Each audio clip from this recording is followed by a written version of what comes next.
What's up everyone, it's Mark from Silence Tech. I hope you're all keeping well. Corsair have done it, they have released an extended RGB mousepad. The MM700 RGB has some advantages and disadvantages compared to the competition, such as the SteelSeries QCK Prism, that I will point out in my review. This pad has also been released in conjunction with the Katar Pro XT, a lightweight wired gaming mouse that I will be showing you today as well. First of all, the mousepad. It has an MSRP of $59.99 US before tax, and it retails for $59.99 UK pounds. The MM700 RGB measures a massive 36.6 by 15.8 inches. In my opinion, it's the perfect size. When I reviewed the SteelSeries Prism a while ago, I pointed out that the RGB lighting was darker on the right hand side compared to the left, due to the way the LEDs fire light around the silicone tube stitched along the edges. Corsair have decided to put their RGB hub on the opposite side to SteelSeries, which improves that particular issue a lot. In fact, the whole pad seems pretty evenly lit, which is strange because this pad is a fair bit bigger than the QCK Prism.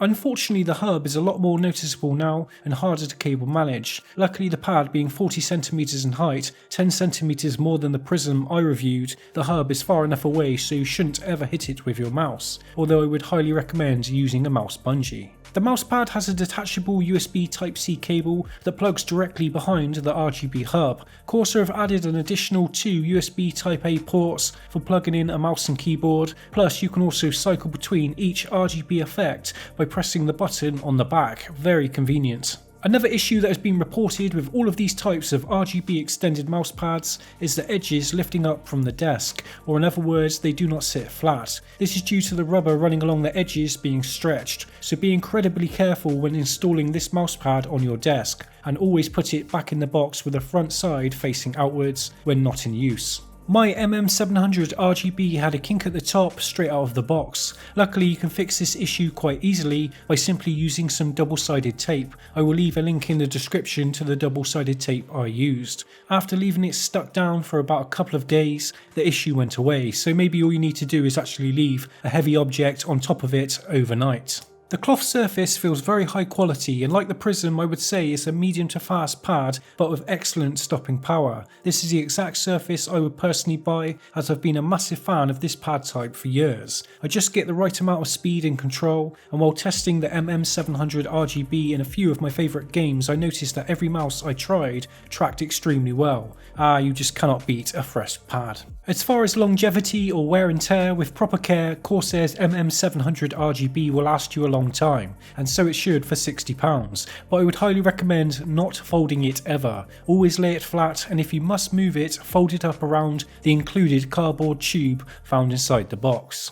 Lastly, you can control all of the lighting effects in IQ. There's lots to choose from, such as the standard rainbow wave to more advanced ones you can customize yourself. The MM700 RGB will also sync with other Corsair products, from PC components to their keyboards and mice. Speaking of mice, Corsair have just released the new Katar Pro XT ultralight gaming mouse, weighing on my scales at 76 grams, so I wouldn't agree that it's ultralight, but it's definitely lightweight. Personally, I've always loved the Katar shape since I use claw grip. With a steep slope at the back, this mouse is a great fit for my hand. The XT model features a custom Pixar PMW3391 sensor capable of achieving a maximum of 18K DPI, and they're adjustable in one set increments. Compared to the previous model, Corsair have added this sweet braided cable, making the mouse feel wireless or as close as you can get. Both the left and right clicks have a spring-loaded design, resulting in tight, snappy clicks. The scroll wheel has well-defined steps. Even the side buttons have great placement with a decent amount of separation between them to prevent accidental presses. Taking a look underneath, unfortunately you only get a standard set of skates, but they do glide well. A set of aftermarket 100% PTFE skates would really bring this mouse alive.